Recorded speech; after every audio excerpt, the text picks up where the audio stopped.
Today, we're going to follow the journey of data, from a humble, often messy CSV file all the way to its new home inside a powerful, structured SQL database. Now, on the surface, it sounds pretty simple, right?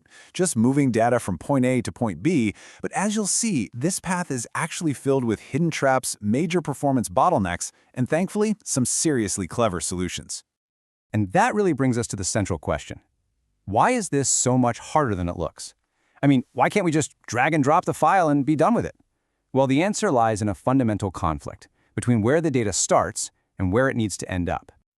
And here's that conflict in a nutshell. On one hand, you've got the CSV file. It's flexible, super easy to create, but it's also totally unstructured and, let's be honest, usually full of messy errors. Then on the other side, you've got the SQL database. It's powerful, it's reliable, but it is incredibly rigid. It demands absolute perfection. Bridging that huge gap is the real challenge we have to solve.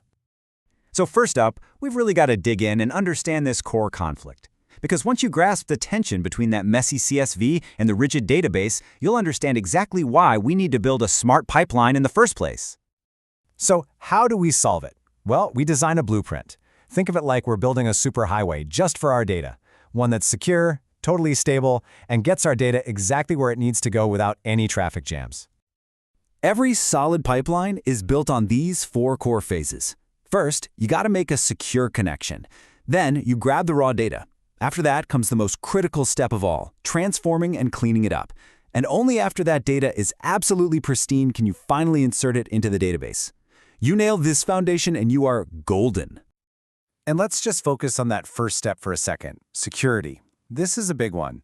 You never want your database password just sitting out in the open inside your workflow. The professional way to do this is to manage your credentials centrally. This way, you can share the logic of your workflow with your team without ever exposing the keys to the kingdom. It's a non-negotiable first step.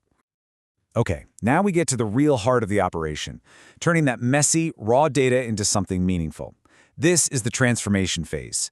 You can think of yourself as a librarian who's just been handed a giant, chaotic pile of books. Your job is to sort, label, and fix every single one before it's allowed to hit the shelves. And the very first challenge is often the most frustrating one. See that difference on the screen? A space and a capital letter?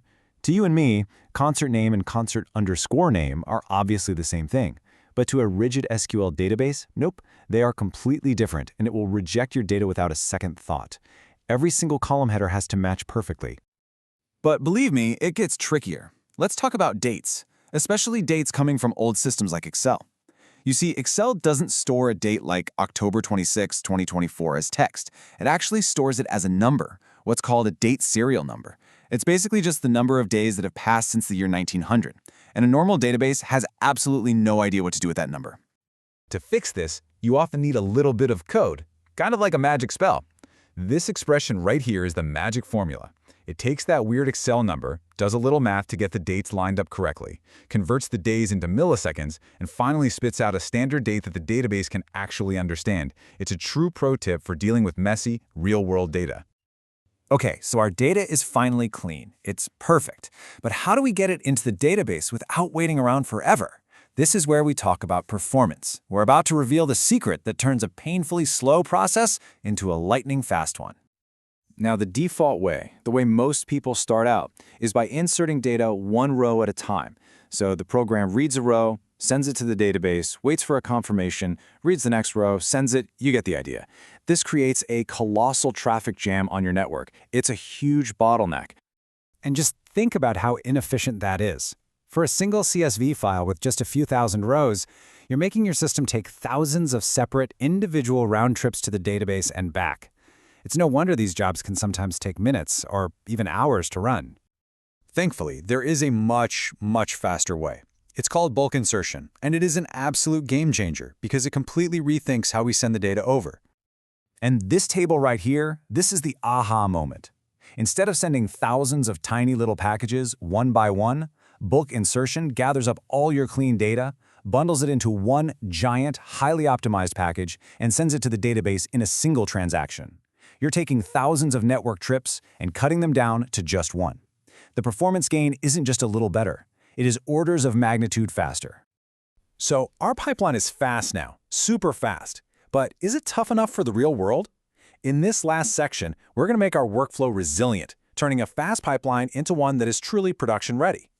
So what happens when you're not dealing with thousands of rows, but millions of them? Well, even our super-fast bulk insert method can run into trouble here. Trying to build one single query for millions of rows could just exhaust your server's memory and crash the whole process. The professional solution for this is called batching, and it's a brilliant hybrid approach. Instead of one single massive insert, you split the file into smaller, more manageable chunks, say 5,000 rows at a time. Then you do a high-speed bulk insert for just that one batch, before looping around and doing the next one. This gives you all the speed of bulk insertion, but in these manageable bites that won't ever overload your server. And for true resilience, you have to plan for failure, because trust me, it's going to happen. What if one of those batches has a bad piece of data in it? A robust workflow uses what's called a try-catch framework. It tries to insert a batch. If it fails for any reason, it catches the error, logs that specific batch for you to review later, and then just moves on to the next one. This makes sure that one bad apple doesn't spoil the whole process. So, looking back at our data's journey, what are the big takeaways? First, data transformation isn't optional. It's absolutely essential. Second, we've unlocked the secret to high performance with bulk insertion. And third, we've made that workflow scalable and tough by using batching. But I think the biggest lesson of all is this. Understanding the why behind each of these steps is what really separates a fragile script from a resilient professional data pipeline. Which leaves us with one final forward-looking question. Your pipeline is now fast, it's reliable, it's robust, but what's next? What if, instead of you having to manually map columns and fix data types, an AI agent could just look at your CSV, look at your database, and figure out the entire transformation process all on its own? Well, that's where this is all heading, turning this entire complex journey into something truly automated. Something to think about.